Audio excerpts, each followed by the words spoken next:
Right now on the National Weather Desk, East Coast storm. Millions are in the path of heavy rain and strong winds. Spring snow. A late season winter storm delights travelers and skiers in Washington state. What could be one of the last big snows of the season. Losing time. Why the world's clocks may soon have to be turned backwards. Speaking of time, do you know why Easter is so early this year? Easter always happens on the Sunday following the first full moon that follows the spring equinox. Our countdown to the total solar eclipse looks at why it can be so difficult to predict solar activity. The biggest struggle is the distance. And it's opening day at baseball stadiums across the country, and the weather's already playing a big role. Our team of meteorologists are covering all the bases. From our nation's capital, this is the National Weather Desk. Good morning and welcome to the National Weather Desk. I'm meteorologist Jordan Evans. Flood watches and gale warnings are posted for portions of the East Coast today as a storm brings heavy rain and powerful winds from Florida to Maine. Meteorologist Michael Eisenberg looks at what millions of people who live on the East Coast can expect today. Dual low pressure areas and a slow-moving cool front. It'll bring rain and thunderstorms to areas like Charlotte through D.C., New York, Boston, up to Portland, Maine, with temperatures in the 40s through the overnight, rising into the 50s and 60s on Thursday afternoon. That rain could last in eastern New England until Friday. It looks like Friday late in the day, and perhaps mixed with snow across the mountains of Maine and northern New Hampshire. Another storm will be moving into the west coast with rain at the coast and mountain snows for the weekend. Total rainfall from this eastern system, you'll notice in the yellow and red, possibly up to 3 to 5 inches across North Carolina and southeastern Virginia, with lower totals of an inch or two up there through the big cities. And back-to-back storms are bringing heavy rain to the west coast. The first arrives in the Pacific Northwest today. Heavy rain and thunder likely with this storm, but then tomorrow another atmospheric river targets California. Several inches of rain are possible for Southern California. The Weather Prediction Center already placed San Diego and Los Angeles under a level 2 out of 4 for flash flooding on Saturday. Today is the day that awakens the heart of every baseball fan when every team is still undefeated. We are talking about Major League Baseball's opening day. Unfortunately, that East Coast storm has already forced the postponement of 2 games. The Mets taking on the Brewers and the Phillies taking on the Braves will now play tomorrow. But how could the weather impact other games? Meteorologist Tara Blake starts out around the bases at Great American Ballpark in Cincinnati. I'm meteorologist Tara Blake here in Cincinnati, Ohio for opening day. Did you know that Cincinnati had the first professional baseball team? So baseball is life here. And opening day is huge from start to finish. It's a cold start. You can probably see my breath. Temperatures are near the freezing mark, but we're going to warm into the 50s by parade time. Yeah, we have a huge, awesome parade.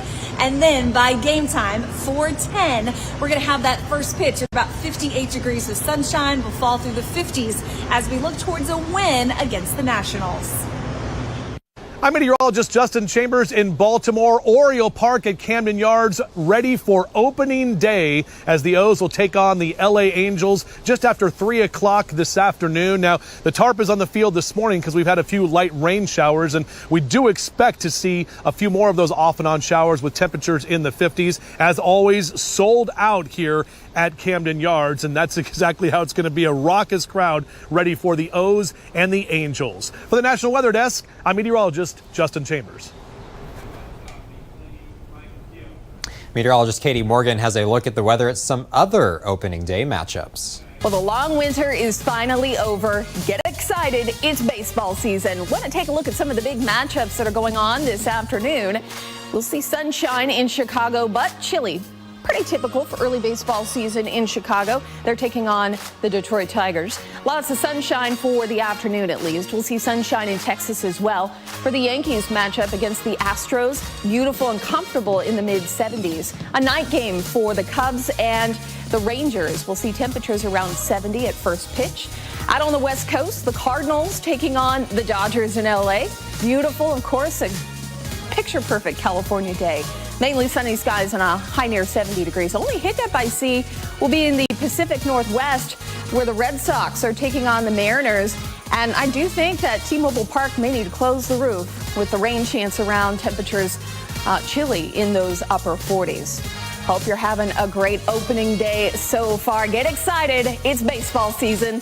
I'm meteorologist Katie Morgan.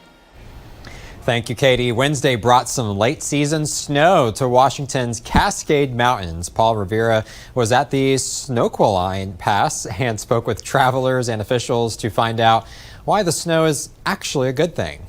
Probably one of the most excited people at Snoqualmie Pass was this man who told us he was visiting from Cambodia and had never seen snow before. We talked to another visitor from Michigan who was with family and looking for hiking spots. I like it. In Michigan, there's no snow right now, so I didn't bring my skis, though, so I could have done some skiing, I think. It would have been better to bring skis instead of hiking gear. And this mother and daughter from Bremerton who were traveling home from a vacation to Leavenworth and said they had a great time. This snow is going to mean that ski resorts can end their season when they usually do this spring, since there's still plenty of snow on the ground, which means that all the businesses that are nearby will also benefit from the last flow of visitors before the temperatures warm up. The snow outlook didn't look too promising at the beginning of this winter, as it hadn't snowed that much, causing issues for the resorts. But February and March made up for that. Snow is our water supply, which also turns into our energy supply. That is something important to keep an eye on. This map from the USDA shows our snowpack levels 2 weeks ago in Washington state. You can see greens and yellows in there, which is good to just okay. But now, 2 weeks later, this map shows that our snowpack is melting away. So every bit of snow here will help our landscapes retain that moisture, and it can certainly help as we get ready for fire season. For the first time in history, the world's timekeepers may have to consider subtracting a second from our clocks. According to a new study, melting polar ice is altering the Earth's rotation, even as the Earth's core is speeding up. So as a result, researchers said the world will need to lose a second, calling it a negative leap second, to coordinate with Earth's rotation. That could happen as soon as 2029. Between 1972 and 2016, 27 separate leap seconds were added as Earth's rotation slowed. The changing climate could also impact the wine industry. Scientists say 90% of the world's wine-growing regions may have to close up shop by the end of the century. Growing grapes suitable for wine depends on very specific temperatures, precipitation, and humidity. A new review says longer droughts and heat waves may make grape production impossible. Regions that could be impacted include Spain, Italy, Greece, and Southern California. Large portions of the country are seeing spring leaf-out season much earlier than usual. Meteorologist Tony Martin explains why that's happening. Well, it's no secret much of the Ohio Valley and Mid-Atlantic has been pretty warm over the last 5 to 6 weeks, and because of that, we are seeing a very early spring leaf-out season across the region. Most areas outside of the mountainous regions of Pennsylvania, across the Mid-Atlantic and the Ohio Valley, very early this year. In fact, notice on our legend, parts of Ohio and Indiana, the earliest leaf out ever recorded. And time-wise, the same areas running about 3 weeks ahead of schedule, but much of the Ohio Valley and the Mid-Atlantic running at least a week to 10 days ahead of normal. It's not just leaves that are showing up early this year. Sunday is Easter, and this year it's earlier than usual, too. Meteorologist Taylor Canoost explains on Instagram how the spring equinox and the moon determine the date of Easter. Easter is coming up this Sunday, March 31st, and you may be thinking to yourself, that seems a little bit early, and it is earlier than normal. Here is why. Easter always happens on the Sunday following the first full moon that follows the spring equinox. The spring equinox, or the first day of spring, was on March 19th this year. The first full moon after that wasn't too far after, just a few days, on March 24th, this past Sunday. So, on the calendar, we have to go ahead 1 week on the following Sunday. That puts us on March 31st. The last time we had an Easter in the month of March, back in 2016. It's going to happen again in a few years from now, in 2027. And coming up on the National Weather Desk, we'll find out why strange blue sea creatures are washing up on the beaches of California. Plus tips to help you prepare for severe weather.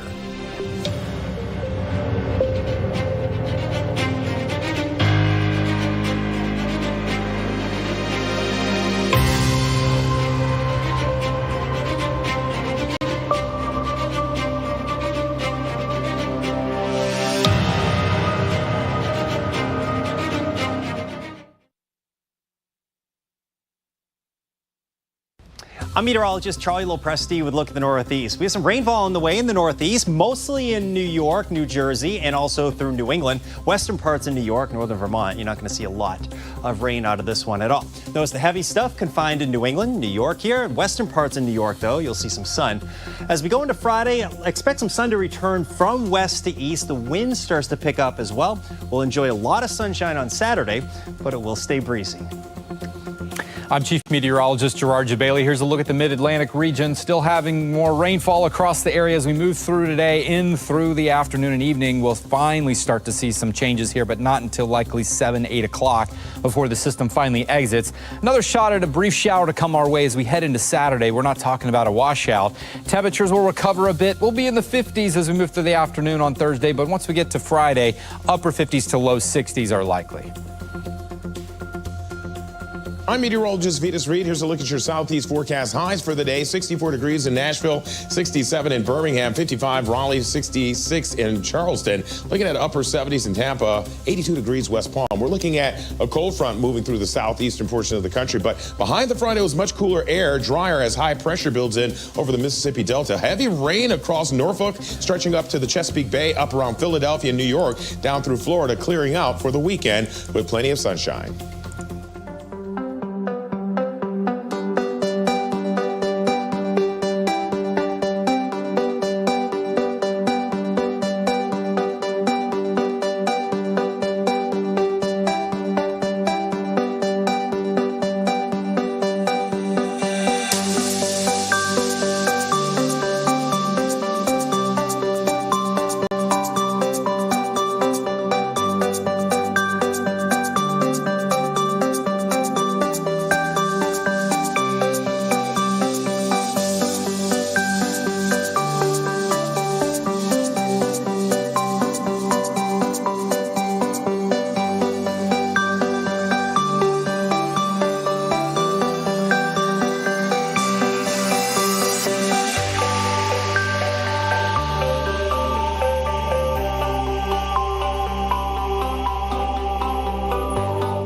You are watching the National Weather Desk. In California, strange-looking sea creatures are once again washing up on Bay Area beaches. It's not rare, but it's always quite the sight for beachgoers. Cornell Bernard looks at how climate change may be making the phenomenon more common. You could look at it as a work of art, but it's part of nature. Natasha Kimmel is amazed by what's washing ashore on Rodeo Beach in Marin. Tiny blue sea creatures as far as you can see. I've never seen so many here on this beach. The weird-looking organisms are cousins to jellyfish, but only about an inch or two long. They're called Valela, otherwise known as by-the-wind sailors. Their name kind of gives away their mode of transportation for sure. So they have these little sails that stick up, and the wind and the currents of the ocean take them along their journey. Melissa Schwess from Aquarium by the Bay in San Francisco says what's happening here is not uncommon, but is cool to see. Well, I thought at first, I go, wow, there's a lot of these things out here, more than I've ever seen. Awanish Mishra came from Davis to check out the small gelatinous creatures. I guess my concern is, first, is this normal? Literally millions of these organisms are washing ashore up and down the California coast, but the biggest question is, why are they here? We've been seeing so many different changes in our weather patterns, be it from man-made climate change or El Nino patterns that are historically naturally occurring, but both of those are definitely something at play. Experts say for those lucky enough to see these colonies washing ashore, it's best to look and not touch and keep pets away too. Just nature doing its thing. In the Texas Panhandle, there's an effort to help folks become better gardeners in the wake of devastating wildfires. The flames charred more than 1.5 million acres, as Drew Powell explains. It's creating a new challenge for different types of growers. I think if the fire came across it, it should be fine as long as you work the ground like you normally would. The multi-county gardening clinic hosted by Texas A&M AgriLife comes at a good time as the temperatures are expected to climb into the 70s this weekend, and it's typically after Easter when people start putting seed in the ground. A lot of people will have to start over pretty well with their vegetable gardens this year. Wildfires can have a significant impact on the physical properties of soil. A fire burns away the vegetation and the dead organic matter on the surface of the soil, thus creating an opportunity to get new vegetation to grow in the burned areas. The fire can be a good thing. Talking about soil in the ground, it kind of burns away all the weeds and everything like that, and gives the ability to rebuild and start from scratch. Since the COVID-19 pandemic, more people have turned to gardening. Studies have shown a well-designed and maintained landscape add around a 10% value to your house. It also helps alleviate stress and affords people to feel productive. This will be the time to also to work your soil and to compost it if you're desiring to compost it, because you want to put the compost out about 2 months in advance. If you're starting to garden for the first time, it's best to learn your frost dates and remember to water mindfully. We continue our countdown to the solar eclipse across America. Now less than 2 weeks away. Emily Gracie spoke to a forecaster from the Space Weather Prediction Center to find out why it's so tough to predict solar activity and how the solar max may impact your view of the eclipse.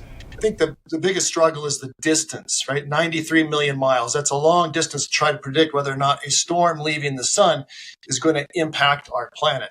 Some things that happen on the sun are speed of light, and the effect is already here on the sunlit side of our planet when we observe it, but others take time to get here, and that's where we struggle the most in this science.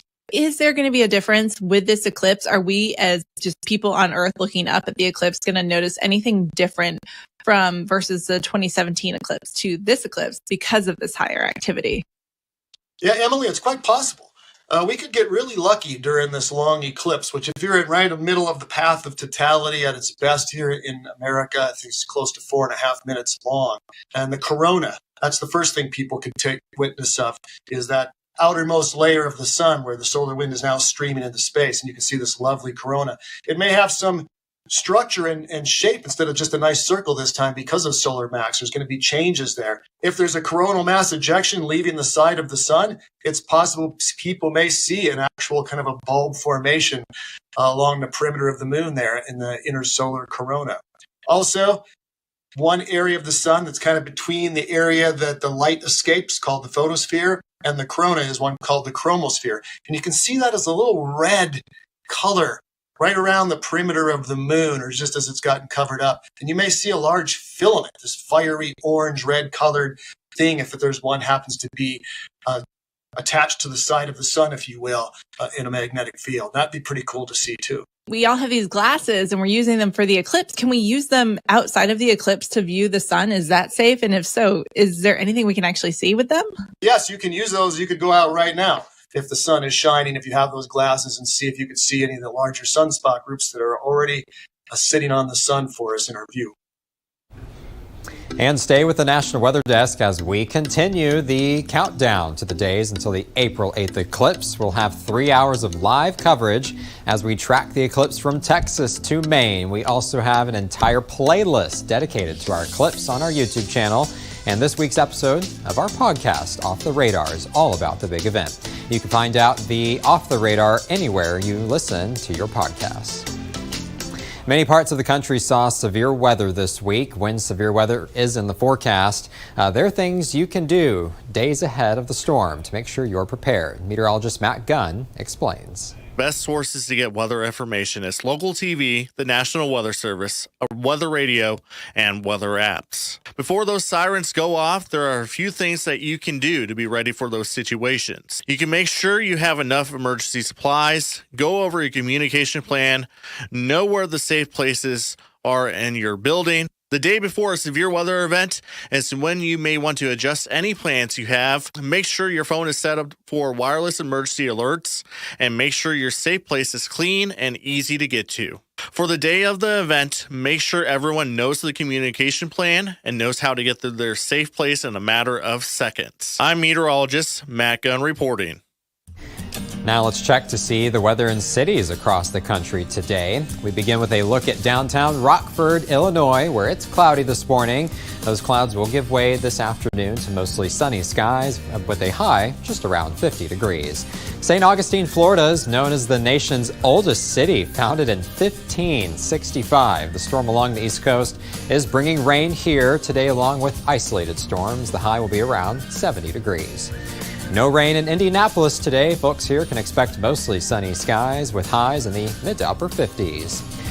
And if dreary weather has you down, enjoy this shot of the Governor's Harbor in the Bahamas. Unfortunately, it should be mostly cloudy today with highs in the mid to upper 70s. And time now for a short break, but first we soar over Pennsylvania's Cranberry Glade Lake.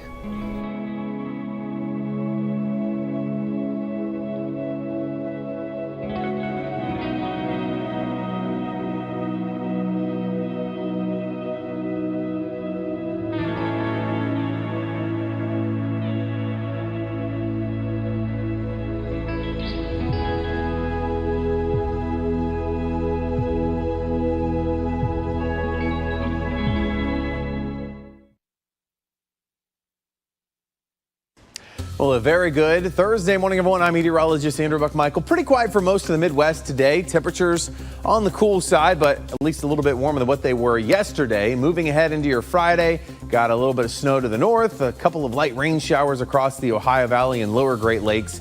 By the time that we get to Friday, that rain, and Saturday, the rain will be ramping up even more, especially across the lower Great Lakes, and some light snow showers potentially up near the UP of Michigan.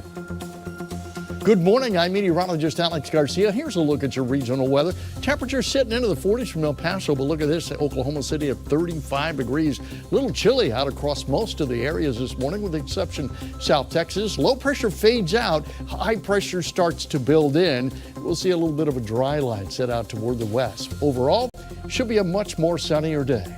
I'm meteorologist Alex Garcia. That's a look at your regional weather. Well, hi there, everybody, and a good Thursday morning to you. I'm meteorologist Shannon O'Donnell. We're seeing widely scattered showers throughout the west, and in some cases, it's already nice and warm as we head into late March and spring takes over. 82 today in Phoenix sounds lovely. Look at that chilly 36, however, left around Yellowstone. This is the big weather maker rolling through the Four Corners region and back into the northern plains today. Scattered showers and thunderstorms in its wake near Seattle and Portland. And that's the scene from here.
Weather Window, presented by the National Weather Desk. This rainbow made an appearance as snowfall turned to showers near Missoula, Montana. Reflections of snowy mountain majesties and lake water near Seattle. And high winds knocked down this tree in Tennessee. They're known as mountain waves, not related to thunderstorms, and are enhanced in East Tennessee's mountains and foothills during strong southeast winds. For more content like this, like the National Weather Desk on Facebook. Time now to share viewer photos our meteorologists are sharing on their social pages.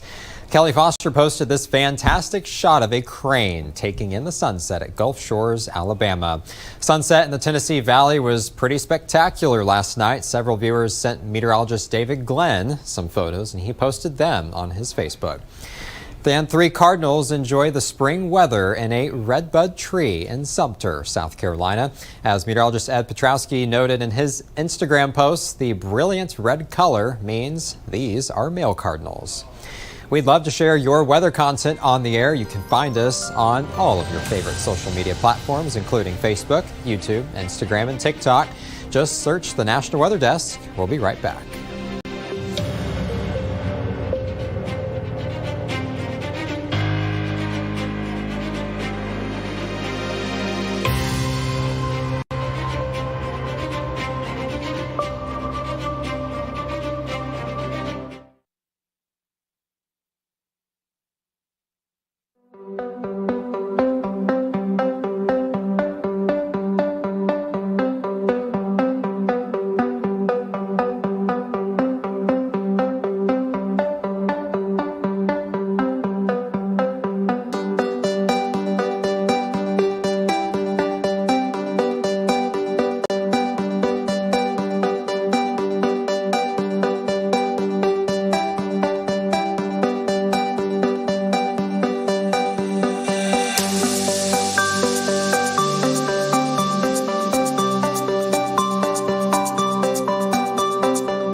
Thank you for joining us. I'm meteorologist Jordan Evans. Make it a great day, and I'll see you back here tomorrow.